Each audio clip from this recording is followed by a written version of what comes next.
Kita UMKM senang-senang aja. Udah aman tuh tiap hari, udah pokoknya dagang aja. Harus berpikir out of the box. Kita juga nggak tahu kita resesi atau enggak sih. Iya kan? Solusinya ada pada produk-produk dalam negeri, produk brand lokal. Adalah momen kebangkitan dari brand lokal. Freelance Gen Z menjadi solusinya.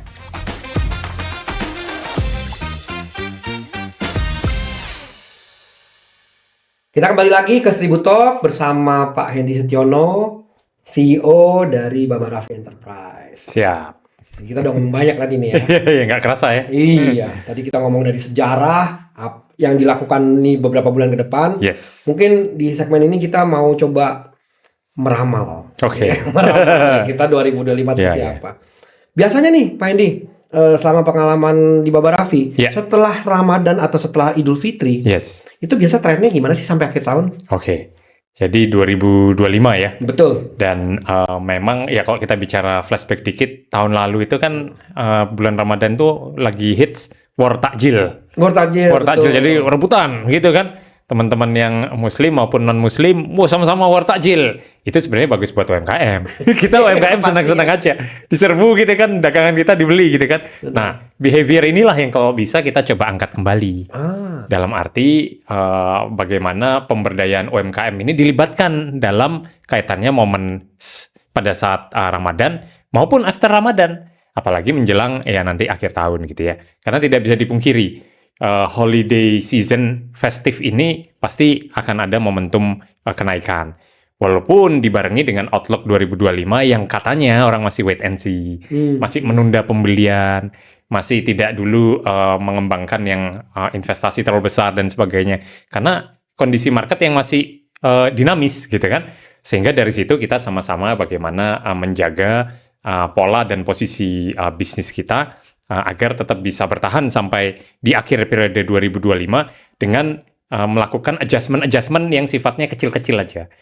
Wah, lagi ada momen apa nih? Kemarin Chinese New Year, sekarang momen Lebaran. Nah, besok apa yang kira-kira bisa kita jadikan bagian dari campaign strategi masing-masing UMKM untuk memainkan momentum agar tetap bisa keep up sama kondisi yang ada.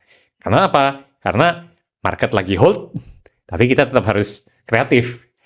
Dapur harus jalan, gitu kan?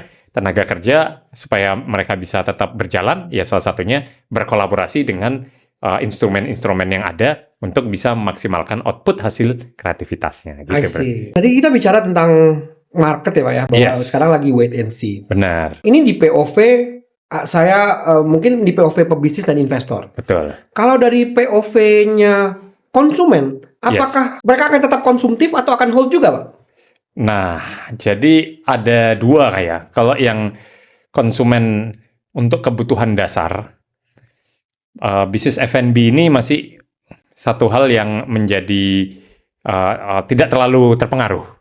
Tapi mungkin jasa-jasa lain, contoh seperti skincare, seperti kebutuhan-kebutuhan yang bukan utama. Sekunder lah ya. Nah, sekunder tersier yang kemudian orang akan mulai lebih pilih-pilih gitu kan. Sehingga tidak lagi sekonsumtif pada saat mereka mungkin punya duit tapi lagi hold dulu deh gitu kan. Sehingga dari situ momentumnya adalah bagaimana teman-teman yang ya kebetulan saya di sektor kuliner membaca trennya kalau kuliner masih akan tetap berjalan normal, kemudian kondisi kafe akan tetap ramai, tempat nongkrong juga akan tetap ramai. Namun yang perlu diantisipasi adalah bagaimana tren dari teman-teman yang bisnisnya berbasis market kebutuhan sekunder dan tersier. Ini yang harus berpikir out of the box supaya bisa menggunakan strategi digital, freelance, maupun membaca tren sebagai strategi untuk bisa keep up dengan kondisi yang ada. Nah, Pak Hendy, kadang-kadang kita suka bingung nih karena mengatakan kita ada perlambatan laju ekonomi. Betul. 5% Betul. Tapi di satu sisi kita juga nggak tahu kita resesi atau enggak sih. Ya kan? Karena kalau kita lihat ya nggak usah sosial media selalu hiperbola ya. Tapi kita lihat memang spendingnya itu masih masif di Indonesia. Masih sangat konsumtif. Bahkan dengan barang yang sama dia mencari yang lebih high end, lebih mahal. Pandangan Pak Hendy gimana? Kalau saya justru sekarang melihatnya sebaliknya. Tren tersebut terwujud sebenarnya ini adalah momen kebangkitan dari brand lokal. Brand asli Indonesia, UMKM Indonesia. Jadi dengan adanya tadi yang dikatakan tren sosial media dan sebagai orang tetap pengen tampil sebaik mungkin di sosmed gitu kan, mereka akan mencari alternatif-alternatif yang harganya mungkin lebih terjangkau. Dan solusinya ada pada produk-produk dalam negeri, produk brand lokal.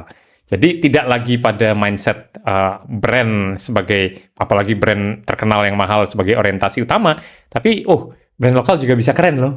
Brand yang saya pakai ini misalnya kemeja ini adalah brand lokal, juga bisa keren loh.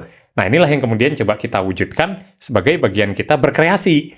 Ya salah satunya tampil keren di sosial media, bisa memberikan up to date lah dengan kondisi yang sekarang gitu kan. Karena konsumen sudah nggak lagi se-FOMO dulu gitu kan. Dulu ada apa launching, FOMO, dan sebagainya. Sekarang mungkin lebih, ini apa sih gitu kan. Terutama usia-usia saya gitu kan, beda sama Gen Z gitu kan. Jadi ya itulah yang saya pikir bisa kita coba baca juga gitu. Emang it's true that kadang-kadang sekarang udah tidak zamannya bahwa certain brand ya atau terutama brand yang premium itu menjadi pengakuan ya. Yes. Pengakuan lagi. Sekarang pengakuan udah shifting nih. Benar. Karena generasi berbeda. Betul With that saying Pak Hendy. Karena generasi berbeda nih. Benar. Evolusi apa di Baba Raffi untuk yang sekarang ibaratnya kita mau mencoba menargetkan generasi yang baru ini? Oke. Jadi inilah yang generation gap yang kita harus bisa isi. That is correct, yes. Benar, artinya di saat usia ya mungkin Bro Alex dan saya gitu kan. Enggak lah, kita sama. Sama ya. Kita baru 30-an. Ya masih 30-an betul. Jadi disitulah kita harus bisa membaca generasi Gen Z yang suka shifting. Yes. Salah satunya adalah bagaimana hiring talent Gen Z. Nah, Gen Z ini kan katanya cepat bosan, pengen berpindah-pindah, pengen nyoba hal-hal baru. Sementara nggak bisa dipungkiri, Gen Z ini punya skill loh. Mereka kreatif, ide-idenya out of the box, mereka punya ide-ide brilian yang mungkin saya nggak terpikir sebelumnya.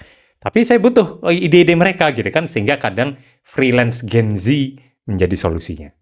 Di saat mereka deliver pekerjaan, kami deliver payment, kita bisa evaluate, ternyata bagus nih, cocok nih. Bisa kita lakukan renewal untuk kerjasama dan sebagainya.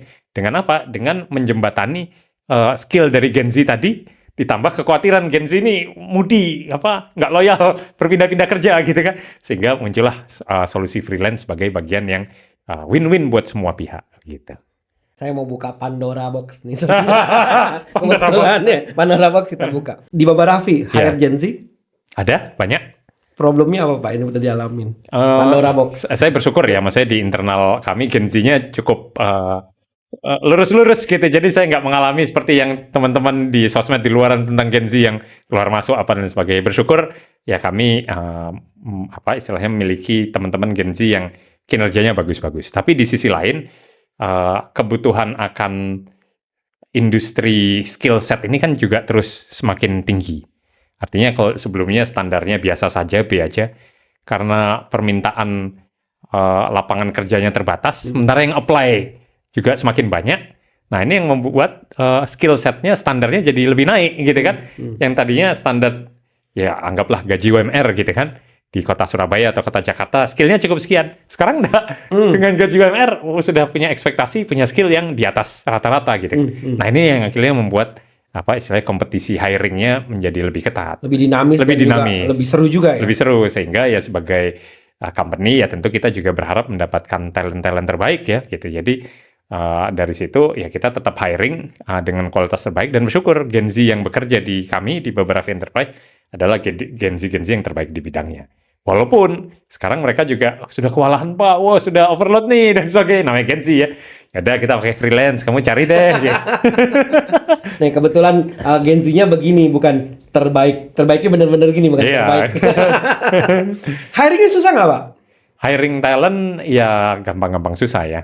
Maksudnya bukan proses yang hari ini hiring besok langsung dapat juga enggak. Berbeda sama freelance.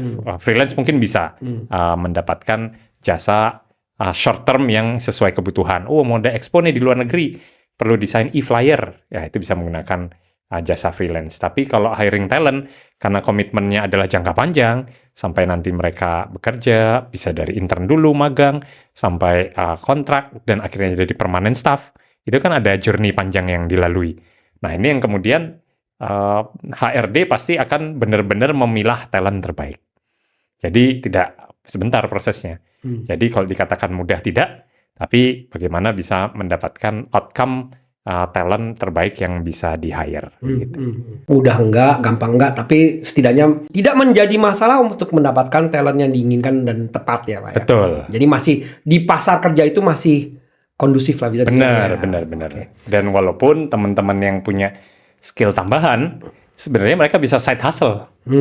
Boleh di Baba Raffi side hustle. Artinya tentu di luar jam kerja. Pandora Box. Sabtu Minggu gitu kan. Gak apa-apa. Dan saya mengencourage. Encourage ya. Dalam artian, kita mau extra income, side hustle.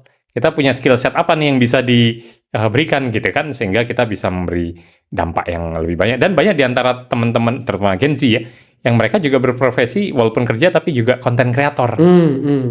Nah, bakatnya kelihatan tuh di situ. Dia hari itu lebih suka memberikan tema-tema atau pembahasan tentang apa yang sesuai dengan skill dan keahliannya. Pastinya. Tadi kita waktu ngobrol-ngobrol sebelum podcast Pak, kita kan ada membawa suatu topik nih, mungkin kita obrolin sekarang aja. Yes. Karena kan ini kan kita ngomongin tren 2025. Betul. Nah ini bukan Pandora Box tapi tren yang lagi dibicarakan banyak orang yaitu AI. AI benar. Gimana nih pandangan Pak Hendy tentang AI di dalam bisnisnya Bapak, mungkin ada insight? AI sendiri bukan satu hal yang kita harus against, tapi justru kita harus bisa membersamai. Dan justru bertumbuh dengan adanya AI yang ada sekarang. Yang dakdikduk khawatir dengan AI itu bukan cuman para scriptwriter, desainer, videographer. CEO juga dakdikduk loh.